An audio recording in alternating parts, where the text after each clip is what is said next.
I was 18 years old when I got married.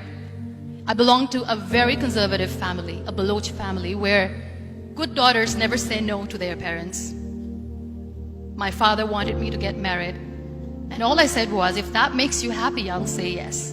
And of course, it was never a happy marriage.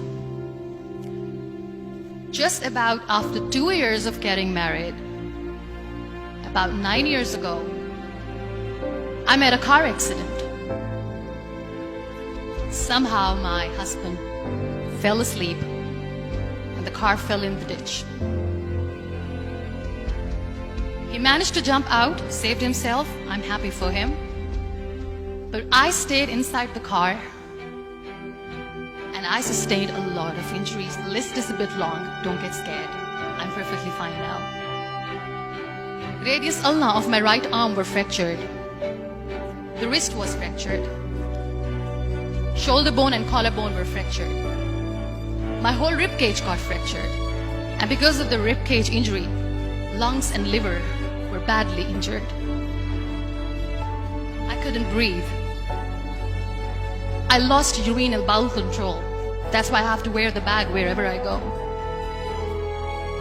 But that injury that changed me and my life completely as a person and my perception towards living my life was the spine injury. 3 vertebrae of my backbone were completely crushed and I got paralyzed for the rest of my life. So this accident took place in a far-flung area in the outskirts of a very small province, Balochistan, where there was no first aid, no hospital, no ambulance. I was in the middle of nowhere in that toppled car.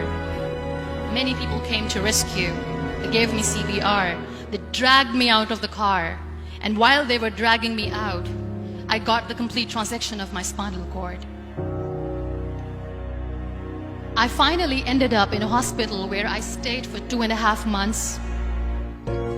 I underwent multiple surgeries.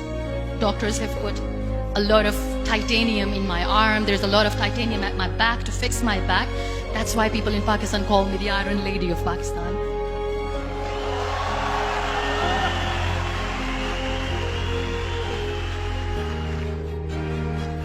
Those 2.5 months in the hospital were dreadful.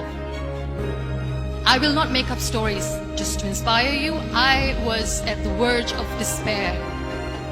One day, doctor came to me and he said, well, I heard that you wanted to be an artist, but you ended up being a housewife. I have a bad news for you. You won't be able to paint again because your wrist and your arm are so deformed, you won't be able to hold a pen again. And I stayed quiet. Next day, doctor came to me and said, your spine injury is so bad, you won't be able to walk again. I took a deep breath and I said, it's all right. The very next day, doctor came to me and said, because of your spine injury and the fixation that you have in your back, you won't be able to give birth to a child again. That day, I was devastated. I still remember, I asked my mother, why me? And that is where I started to question my existence. Why am I even alive? What's the point of living? I cannot walk, I cannot paint, fine, I cannot be a mother. And we have this thing in our heads, being women, that we are incomplete without having children. I am going to be an incomplete woman for the rest of my life. What's the point? So my mother said to me, this too shall pass. God has a greater plan for you. I don't know what it is, but He surely has.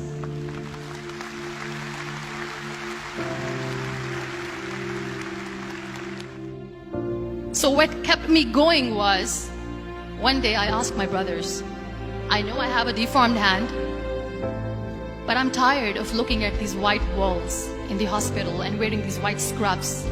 I'm getting tired of this. I want to add more colors to my life. I want to do something. Bring me some colors. Bring me some small canvas. I want to paint. So the very first painting I made was on my deathbed, where I painted for the very first time. There were a lot of infections in my body, a lot of allergies. So doctors wanted me to lie down on the bed straight for not 6 months, for not 1 year, for 2 years.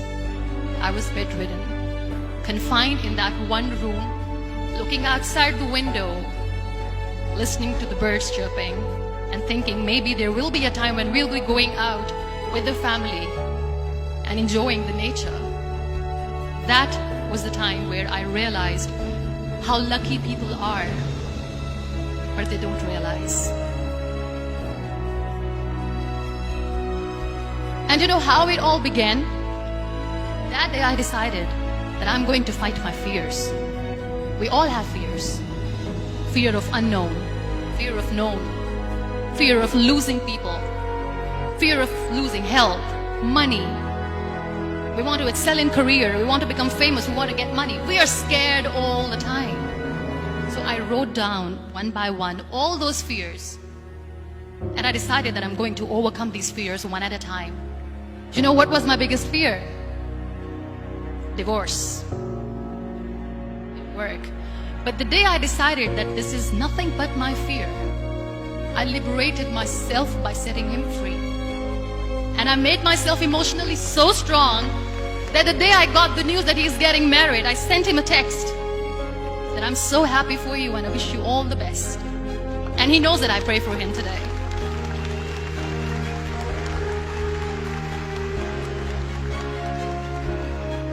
My biggest fear, number 2, was I won't be able to be a mother again. And that was quite devastating for me. But then I realized there are so many children in the world, all they want is acceptance. So there is no point of crying, just go and adopt one. And that's what I did.